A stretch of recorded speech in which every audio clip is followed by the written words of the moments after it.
Hello అండి, ఈరోజు రొటీన్గా కాకుండా స్నాక్స్ చేసి చూపిస్తున్నాను. మినీ పాపడ్ ఇది ఆల్రెడీ రెడీమేడ్గా తీసుకున్నాను నేను షాప్లో.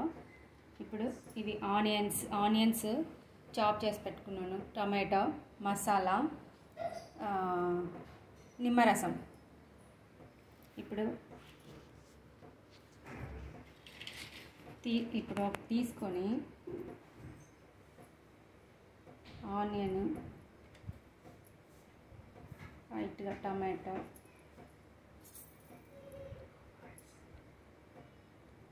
మసాలా,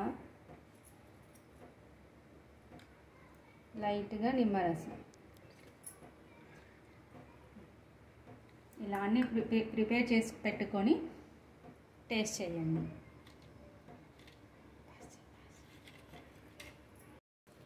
అన్నీ ఇలా ప్రిపేర్ చేసి పెట్టుకొని టేస్టీ మినీ పాపడ్ స్నాక్ తినండి.